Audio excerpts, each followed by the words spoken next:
Hello viewers, welcome back to our family. ইতিহাসের যে ৮ নম্বরের প্রশ্ন আছে, এই ৮ নম্বরের প্রশ্ন নিয়ে আমাদের অনেকের মনের ভিতরে বিভিন্নভাবে আমরা ভীতবোধ করি। অর্থাৎ পরীক্ষায় আমাদের প্রশ্নগুলো বাঁচবে কি বাঁচবে না এই নিয়ে একটা মারাত্মক টেনশন অনুভব করে আমাদের ভিতরে। তো দেখো, আর টেনশনের কোনো ব্যাপার নেই এবং আমরা নিয়ে চলে এসেছি ইতিহাসের ৮ নম্বরের গুরুত্বপূর্ণ প্রশ্ন। আর আশা করি এই প্রশ্নগুলো যদি তুমি ভালো করে পড়ো তাহলে অবশ্যই তোমার ইতিহাস পরীক্ষার ৮ নম্বরের প্রশ্ন নিয়ে কোনো টেনশন থাকবে না। দেখো, ইদানিং আমরা দেখতে পাচ্ছি লাস্ট ২ বছরে ইতিহাস প্রশ্নটা একটু কি আসে, একটু কঠিন আসছে তুলনামূলকভাবে। তো সেই তুলনামূলকভাবে কঠিনের মাথায় রেখে আমরা কি করছি, ৮ নম্বরের প্রশ্নগুলো সাজিয়েছি তোমাদের জন্য। আর আশা করি এই প্রশ্নগুলো যদি তুমি সঠিকভাবে পড়ো, এর ভিতর থেকে তুমি পেয়ে যাবে প্রত্যেকটা প্রশ্ন।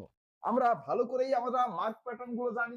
তো দেখো, ৮ নম্বরে কিন্তু আমাদের পরীক্ষায় মোটামুটি কোনো বছর ২টি প্রশ্নও থাকে, আবার ৩টি প্রশ্নও থাকে। তো আমাদের যদি ৩টি প্রশ্ন থাকে, আমাদের অথবা বাদাতে সহজটা বেশি হবে।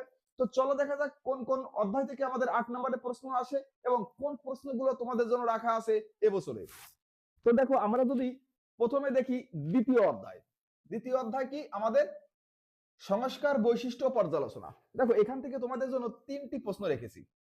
৩টি প্রশ্ন কি, শিক্ষা বিস্তারে প্রাচ্যবাদী ও পাশ্চাত্যবাদী বিতর্ক কি, উচ্চ শিক্ষার বিকাশে কলকাতা বিশ্ববিদ্যালয়ের ভূমিকা আলোচনা করো। দেখো, প্রাচ্যবাদী আর পাশ্চাত্যবাদী এই সম্পর্কে কিন্তু আমাদের ৪ নম্বরের প্রশ্ন আসতে পারে।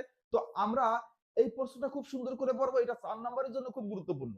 প্রাচ্য আর পাশ্চাত্য সম্পর্কে আমরা মোটামুটি সবাই ভালো করে জানি যে শিক্ষা মাধ্যম ইংরেজি মাধ্যম হবে নাকি বাংলা মাধ্যমে হবে, এই নিয়ে যে বিতর্ক দেখা দিয়েছিল, সেই বিতর্ক নিয়ে আমাদের এই প্রশ্নটা।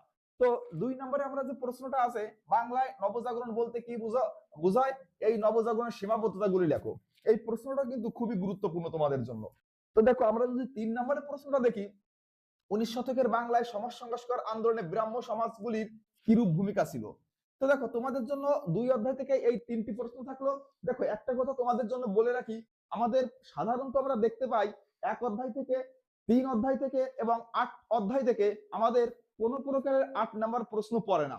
তথাপিও আমরা দেখতে পাই অনেক সময় ৩য় অধ্যায় থেকে ৮ নম্বরের প্রশ্ন পড়লেও পড়তে পারে। সেক্ষেত্রে আমরা মাথায় রাখবো ১ অধ্যায় এবং ৮ অধ্যায় থেকে আমাদের কোনো প্রকারের ৮ নাম্বার প্রশ্ন পড়বে না। তো দেখো, আমরা পরে যাই আমরা কি, চতুর্থ অধ্যায়। দেখো, তৃতীয় অধ্যায় থেকে তাও তোমরা একটা প্রশ্ন দেখে রাখতে পারো। এই যে নীল বিদ্রোহ সম্পর্কে যে প্রশ্নটা আছে, সেই প্রশ্নটা তোমরা দেখে রাখতে পারো। তো দেখো, ৪ অধ্যায় সংঘবদ্ধতার গোড়ার কথা, বৈশিষ্ট্য পর্যালোচনা। দেখো, ১৮৫৭ খ্রিস্টাব্দের বিদ্রোহের প্রকৃতি চরিত্র বিশ্লেষণ করো। এই একটা প্রশ্ন তোমাদের জন্য এখান থেকে রাখলাম। এই প্রশ্নটা খুব সুন্দর করে দেখে যে, আশা করি এই প্রশ্নটা এবছর পরীক্ষায় আসতে পারে। আমরা এই ১৮৫৭ সালের মহাবিদ্রোহ সম্পর্কে সবাই জানি যে এই ১৮৫৭ মহাবিদ্রোহ অর্থাৎ ১৭৫৭ যে পলাশী যুদ্ধের পরে ১৮৫৭ সালে যে ইস্ট ইন্ডিয়া কোম্পানির বিদায় হয় এবং ১৮৫৮ সালে যে মহারানী ঘোষণাপত্রের মাধ্যমে ভারতে ব্রিটিশ শাসনের শুরু হয়।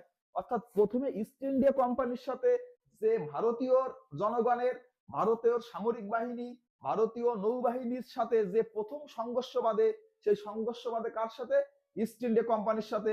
এবং সেই সংঘর্ষের মাধ্যমে ইস্ট ইন্ডিয়া কোম্পানি বিদায় নেয়, চলে আসে আমাদের ভারতবর্ষে সরাসরি শাসন করতে কারা, ভারতীয় অর্থাৎ ব্রিটিশ সাম্রাজ্য চলে আসে।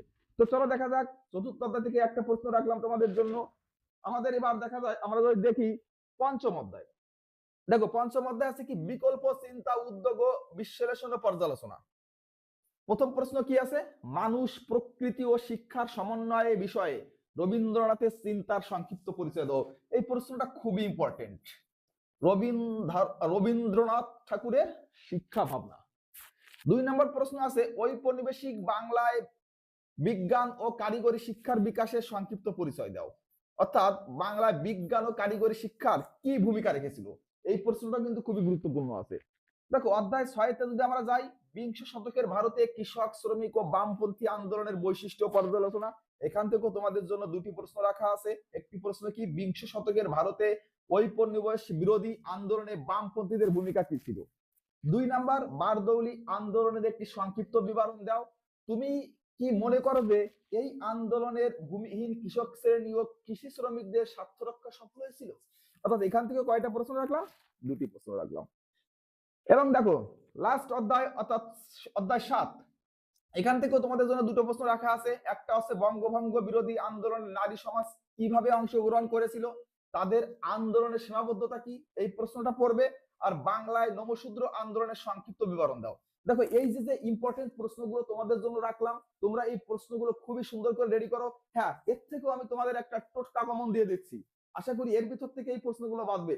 এইগুলোই তোমাদের পরীক্ষার জন্য বেশি ইম্পর্টেন্ট। যেমন তুমি এইখান থেকে এই প্রশ্নটা খুব সুন্দর করে পড়তে পারো, এই স্টার্ট দেওয়া প্রশ্নগুলো একটু বেশি করে রেডি করবে। তারপরে যদি আমরা যাই, এইখান থেকে তুমি এই প্রথম প্রশ্নটা ভালো করে দেখতে পারো, 1 নাম্বার প্রশ্ন। এইখান থেকে তুমি এই 1 নাম্বার প্রশ্ন দেখতে পারো, এবং পরের অধ্যায় থেকে এখান থেকে ওই 1 নাম্বার প্রশ্নটা দেখতে পারো, এবং এখান থেকে তুমি এই 3 নাম্বার প্রশ্নটা বেশি গুরুত্বপূর্ণ তোমার জন্য।